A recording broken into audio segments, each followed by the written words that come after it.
back to the Crochet Crowd with my friends at Yarnspirations.com. Today is the Jonas Crochet Collective Motif Blanket. Today, we're going to be focusing on the edging that will be done with all 9 of the different squares that we have. So I'm going to give you some advice I noticed right off the bat after I did the first one.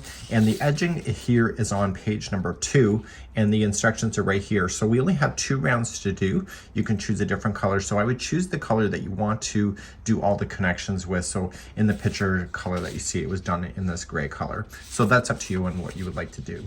So I'm going to give you some advice now, and let's begin and start. So all of the different squares will end up coming back to this video just in case you need to have a refresher. So as we begin this process, I noticed that when I finished the first one, it was more scrunchy like this and more rectangle than it was square. So it just happens to be that you should block it. So I'd recommend that you just damp it a little bit and just kind of pin it down to a surface, or just dampen it and just kind of stretch it and let it air dry on its own. I recommend that you probably do this with all your squares as you go, and therefore it'll be nicer. So when you go to finish your first round, everything, because you have to equally space stitches, there's always going to be the same stitches on every side of this so that you end up with a perfect square at the end. So by blocking it, you're going to have a better opportunity. So I'm going to demonstrate with you on the first one, and I'm going to start, and you need to start with the right side facing up. So when you do your squares, and I'll be talking about this as I do it, you may want to mark which side is the right side. In this case, I happen to know what it is because of where the tail is, and this here was the right side on the first one when I came back. So that's just something that you may want to do just in case you're losing your orientation and you don't accidentally turn it over when you're going to do your border. So let's begin, and we're just going to start off with a different color and begin the first round. We're going to begin our first round, and we're just going to go into one of the corners. Just choose and go right into the top, and you can just join it. If you want to do a standing single crochet, that will count as 1 single crochet. I probably recommend that as well. So if you wanted to do that instead, just put it onto your hook already and pull it through where you put it through, and then pull through 2, and that's a standing single crochet. I find it looks nicer. So now I'm going to put 2 more single crochets into that same corner. And so each one of the corners will have 3 single crochets in it.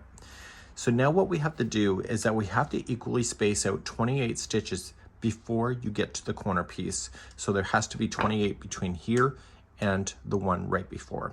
So I would start counting if I were you, and it's going to be very close to what you need. So if you have to skip over a stitch in order to make it 28, if you have to add in 2 stitches in one in order to make it 28, that's what you're going to do. So I'm just going to count it. So 1, 2, 3, and I know this is a chain 2 space on this particular square, so I'm just going to put 2 into the space there. So that was 6. Sorry, that's 5. Who's on first? Okay, so we got 5. And we got 6, 7, 22, 23. So I'm coming close. I got 23, 24, and then I got 25 and 26. So that means that I have to get 2 more in there. So maybe what I would like to do is that if I'm just going to back out a little bit, just put 2 stitches into the same one twice. Okay, so I'm just going to put 2 into this one here, 1 and 2, and then I'm going to move a little bit further down. It all balances out. So I'm going to put 3 into the space instead of 2, and that'll give me the extra stitch that I need. So now I'm just going to go right here to the corner. So I'm going to want to count these stitches out before I go any further to make sure that I did get my 28 in there. So I got 1, 2, 3, 4, 5. So now in the corner, I want to put 3 single crochets, and now I want to work down the side. So here's my recommendations for the side. Never go around a post and never go around a chain because it'll look a little weird. So you want to always just work into some chain work, and you need to count 28 before you get to the very last one right here. Okay, so you can just plop in a few of them as you go and just start counting. With the sides, it's very possible that you have to try a few times until you get the understanding of this. And the way that I do it for myself is that I look at the distance of where these are and see the amount of yarn that you used. If you match the tops to the same kind of look, usually you can spread yourself all the way down to the other side without too much trouble. And if you get to the other side and you have to add an extra stitch in order to do it, you can somehow just squeeze it right in at the very end, and that's something that you can decide. So get 28 before turning at the very bottom. Okay, when you get to the very base right here, we're going to do your 3, and now you're going to equally space out your 28 going across the bottom section of your square. So please do that, and again count 28 to make sure that you have that before proceeding into a corner, and I'll be right back. So I have my 28 now before the last one here, and this is going to be my turn. So it'll be 3 single crochets, and then I just have to equally space up 28 going up the last side of the square. Okay, just to get yourself all the way back up, and I'll be right back in a moment. So I've just come up the final side. Because I did the first side and I have a sense of going down the side, the second side was a lot easier. And when you do the multiples of these squares of the same configuration, it will probably get easier for you. So I've got 28 before I get here, and this here is the first corner, and we're just going to attach with a slip stitch. Now we're going to begin one more round and then finish off for today. For this round, we're going to chain up 1, and starting in the very first one that you've done the slip stitching with, you are going to put in a back loop single crochet. In the corners, which is the middle one of the corners, there's going to be 3 back loop single crochets there. And then you're just going to turn your work and work your way just in the back loop only single crochet. So just look for the middle one of the group of 3 on the corners and just apply 3 single crochets in the back loop, and you're good to go that way. So please do that, and I'll be right back.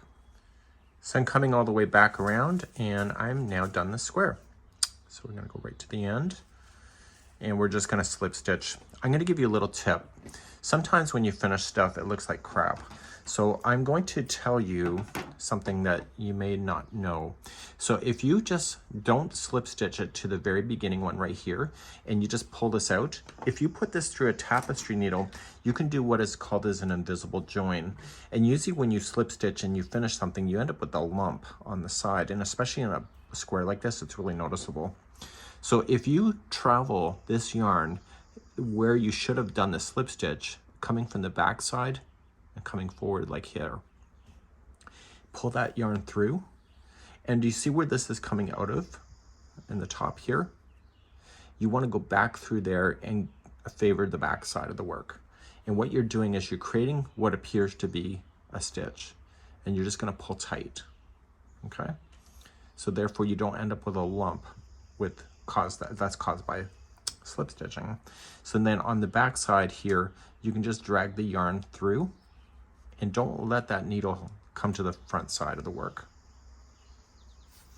And the first pull through is the most critical, because if it's too tight, then it will malfunction, or it'll malform.